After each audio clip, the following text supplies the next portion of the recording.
खुशबू ऐसी कि पूरे मोहल्ले में फैल जाए, जायका ऐसा कि ज़ुबान से न जाए। जी हाँ, आज मैं आपके साथ शेयर करने जा रही हूँ देगी यखनी पुलाव की रेसिपी, जो कि बनाने में बेहद आसान है। अब ईद की दावत हो या कोई फंक्शन की दावत हो, इसको ज़रूर ट्राई करें। बहुत ही टेस्टी बनती है। फ्रिज में, डीप फ्रीज़र में, कहीं पे आपकी हड्डियाँ गोश्त पड़ा है, निकालें उसको और ये रेसिपी ट्राई करें, बहुत ही मज़ा आएगा आपको। तो रेसिपी अच्छी लगे तो इसको लाइक और शेयर करना बिल्कुल ना भूलिए। तो चलिए फिर इसको बनाना शुरू करते हैं। बिस्मिल्लाहिर्रहमानिर्रहीम। अस्सलाम वालेकुम। कैसे हैं आप सब लोग। यहाँ पे देगी यखनी पुलाव बनाने के लिए मैंने ले लिया है 2 किलो मटन का।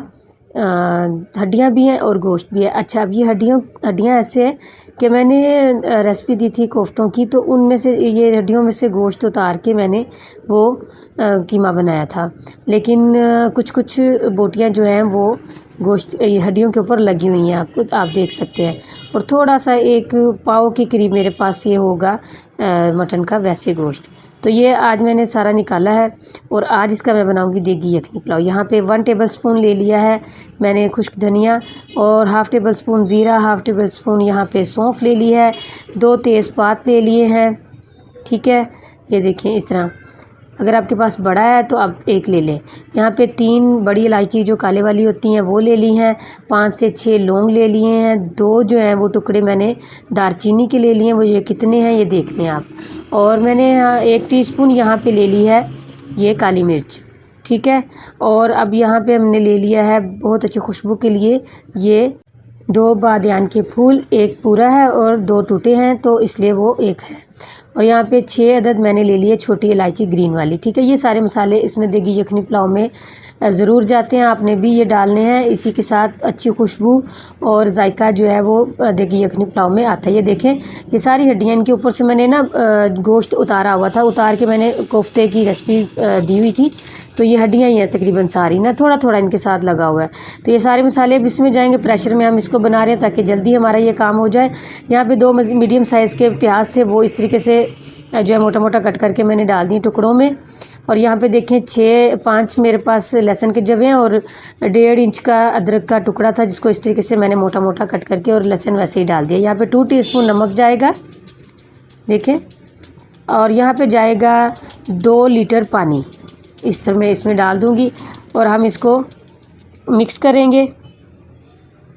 मिक्स करने के बाद इसको मैं प्रेशर को बंद करूंगी और पहले जो है 10 मिनट इसको मैं हाई फ्लेम पे विसल बजने तक जो है ना इसको चलाऊंगी। उसके बाद मीडियम कर देंगे और सिर्फ इसको हम 20 से 25 मिनट के लिए यहाँ पे रहने देंगे फ्लेम पे।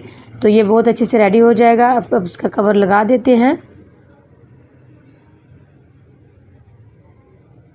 इसी दौरान अगर वीडियो आपको ज़रा सी भी अच्छी लग रही हो तो इसको लाइक और शेयर ज़रूर कर दीजिए। यहाँ पे मैंने इसको तकरीबन 28 मिनट बाद मैंने इस प्रेशर को खोला और चेक कर लेते हैं। तो यहाँ पे ये बहुत ज़्यादा गर्म है, तो गोश्त हमारा बहुत अच्छे से गल गया, बहुत अच्छे से गल गया।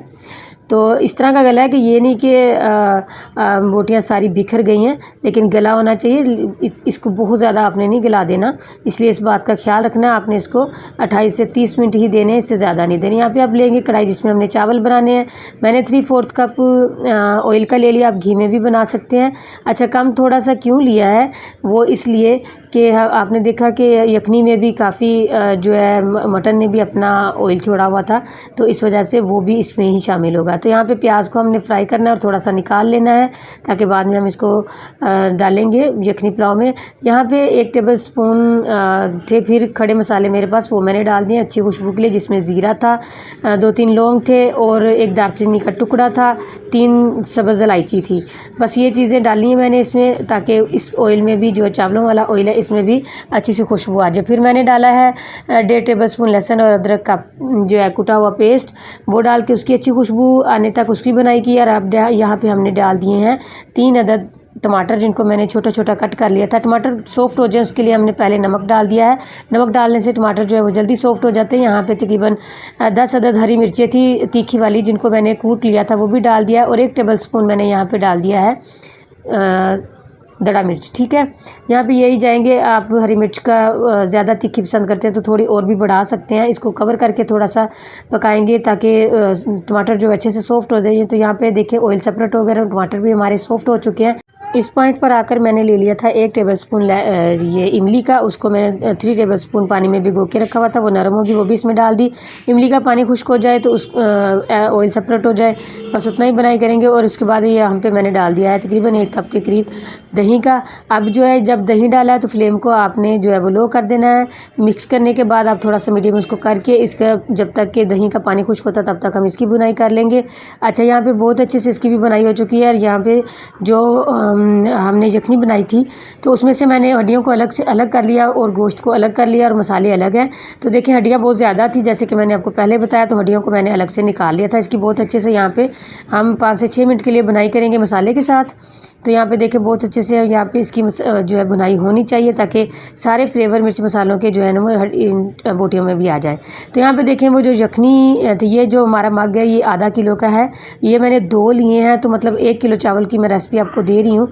तो यहाँ पे मैंने 2 मेरे पास थे तो 4 जाएंगे, जो है असूल के मुताबिक पानी इसमें जाता है, लेकिन यहाँ पे मैं आधा का जो है वो कम डालूँगी। मैंने यहाँ पे 3.5 जो है यहाँ पे यखनी के हमारे बने थे 2.5 तकरीबन बन गए थे मग, और फिर बाकी मैंने पानी डाल के तो इसको 3.5 जो मग है वो मैंने डाल दिया। यहाँ पे देखिए हड्डियाँ मैंने अलग करके निकाल दी थी ताकि चावल को जब हम चम्मच से हिलाएं तो हमें मसला ना हो। तो सारी हड्डियाँ मैंने निकाल के बोटियाँ उतार के तो वो इसमें मैंने डाल दी हैं। ठीक है, हड्डियाँ मैंने निकाल दी, आप भी इसी तरीके से हड्डियाँ निकाल दी। इस पॉइंट पर हमने हाई फ्लेम पर इसको कवर करके बॉयल आने तक किया। और इस पॉइंट पर आकर आपने जब बॉयल आ रहा हो तो आप इसका नमक चेक करें, कम लगे तो डाल दें। मुझे कम लगा था, मैंने 1 टीस्पून और डाल दिया है, क्योंकि नमक आपने ध्यान से ही डालना। हम जब इसको गोश्त को बना रहे थे तब भी हमने नमक डाला था। अब इस पॉइंट पर आके जब पानी को बॉयल बहुत अच्छे से आना शुरू हो जाए तो यहाँ पे मैंने तकरीबन 40 मिनट पहले इन चावलों को, बासमती ये राइस हैं कायनात के साबुत, वो मैंने भिगो के रखे हुए थे, वो अब हम इसमें पॉइंट पे डाल के बहुत हल्के से चम्मच को चलाएंगे और इसको कवर करके रख देंगे 5 से 6 मिनट के लिए हाई फ्लेम पे ही।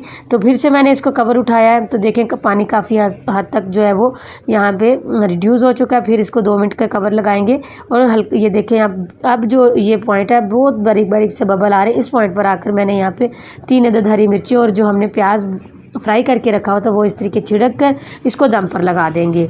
5 मिनट इसको हाई फ्लेम पे रखेंगे, उसके बाद 20 मिनट मैंने इसको लो फ्लेम पे रखा और यहाँ पे उसके बाद 10 मिनट हम इसको वैसे ही छोड़ देंगे। बहुत अच्छे खिले खिले से हमारे इस तरीके से चावल बनते हैं। अब हम इसको सर्व करेंगे। आप इन चावलों को देखें कैसे ये खिले खिले और साबुत उसी तरीके से लंबे लंबे चावल हमारे बने, और टेस्ट का तो मैं आपको क्या ही बताऊँ। जब आप इसको पूरे तरीके से इसी तरीके से रेसिपी को फॉलो करते हुए बनाएंगे ना तो ही आपको टेस्ट का अंदाज़ा होगा। बहुत ही ये लजीज बने थे, खुशबू पूरे घर में फैली हुई थी, हमसायों तक ये खुशबू जाती है, इतनी ये खुशबूदार चावल बनते हैं। तो ऐसे ही लगता है जैसे किसी देग से ये चावल आए हैं। बिल्कुल देगी यखनी पुलाव, बल्कि उनसे भी ज़्यादा ये टेस्टी आप बना लेते हैं अपने घर में। तो बहुत ही ये टेस्टी बना था, इसको ज़रूर ट्राई करें। इसी के साथ मैं इजाज़त चाहती हूँ। दुआओं में याद रखिएगा अपना और अपनों का बहुत बहुत ख्याल रखिएगा। अल्लाह हाफिज़।